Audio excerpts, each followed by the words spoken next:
Warning, this video contains flashing images. Hello boys and girls, welcome to my channel once again. I hope you're all doing fantastically well out there.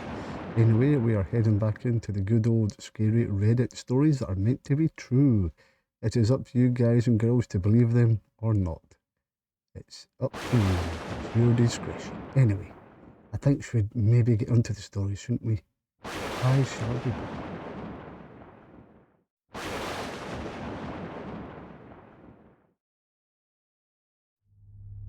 Creep of a high school teacher.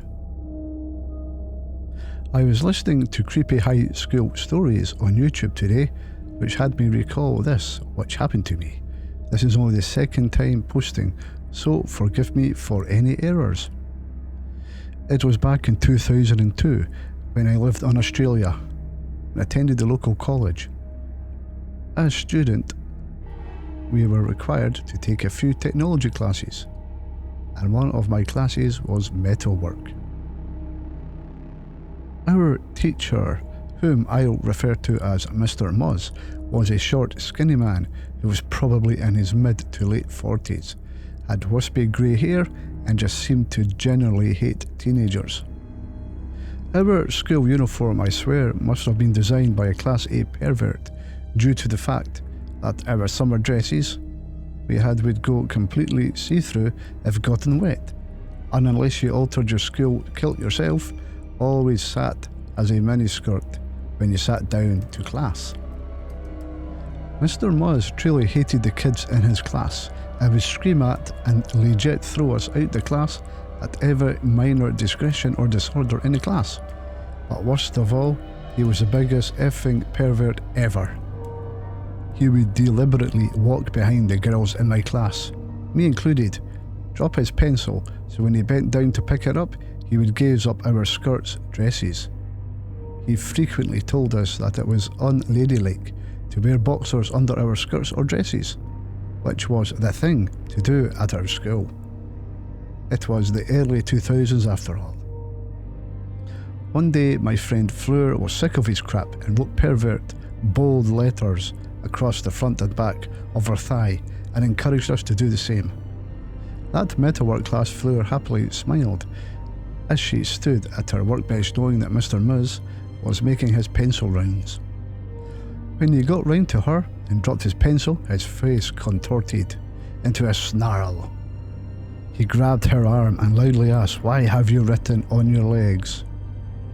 Fleur yanked her arm back and screamed at the top of her voice back, "Why are you looking up skirts, you effing pervert?" Mr. Muzz's face was a mask of fear as he knew that we all now had proof of what he was up to. We went straight to our principal afterwards and explained what had happened, but sadly nothing was really done about it, besides Mr. Muzz getting a formal warning. The following term, all the girls obviously dropped from his class, resulting in him giving us all death stares whenever he saw us. Sorry, but not sorry, asshole. Thank you for the great support, I really do appreciate it. If you are enjoying what I'm doing, why not think about subscribing to my channel? It is free and would help me a great deal.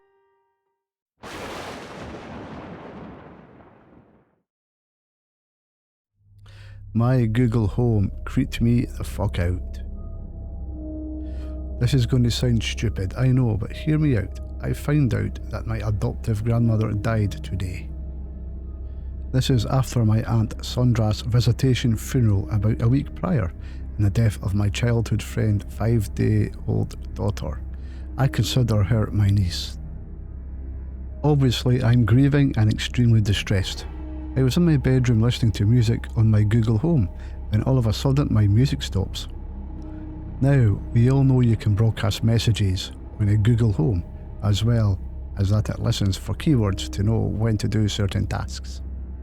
I did not say, "Okay Google, hey Google," or anything similar. I was simply crying.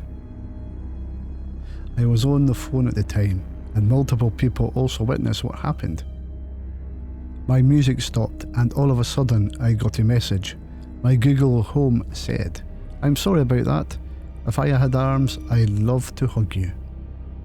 Now, I don't know how the fuck my Google Home knew I was even upset, or if it really was a sign from my lost loved ones, but I appreciate an explanation because I'm at a loss for words right now.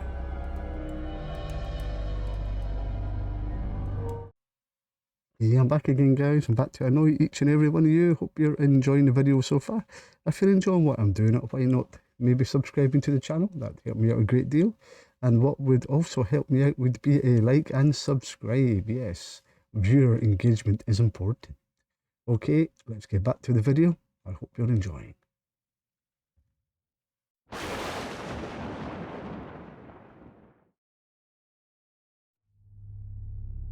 Big guy in a red sweatshirt. I was probably about 20 and I was babysitting for some decently wealthy people who had happened to be good friends of mine. I was on the main floor. There was one little boy upstairs in bed and 4 older boys, 8 and 9, downstairs playing video games. It was probably close to 11 PM and there was a knock at the door. I can see it's a big guy in a red sweatshirt. I slowly crawl to the kitchen, grab the biggest knife I can find and go stand at the wall by the door where the man cannot see me, but would have to walk past me to come in.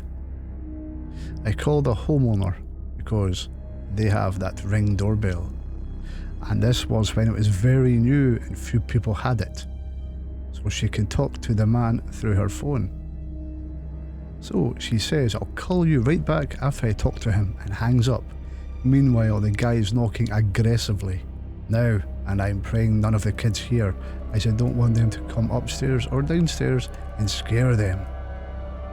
My phone rings and she says that she talked to him, and he said he was Uber, not popular in this area at this time, looking for Angela, which ironically happens to be the homeowner, my friend's name, but the last name was something weird. She said she told him he had the wrong address and to be on his way. However, he is still at the door. She stays on his phone with me until he walks away, which was several minutes later. We hang up as she thinks it was an honest misunderstanding. Meanwhile, I have this terrible, awful feeling in my gut, so I go to the door to watch for his headlights to leave. Their house is at the end of a dead-end road. I never saw his headlights leave, nor did I ever see a car.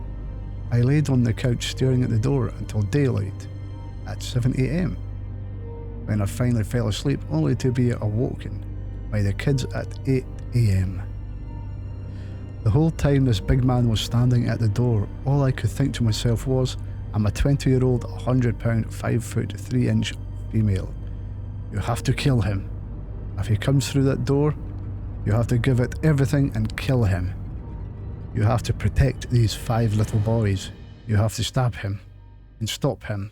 It's honestly a scary way to think, but the motherly instinct in me was telling me I have to save the kids at all costs. Thankfully, he never came back that night, and I didn't have to test my strength.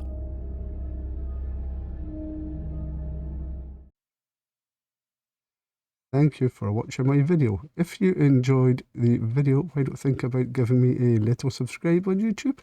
I would appreciate that very much. Until next time, I will see you later.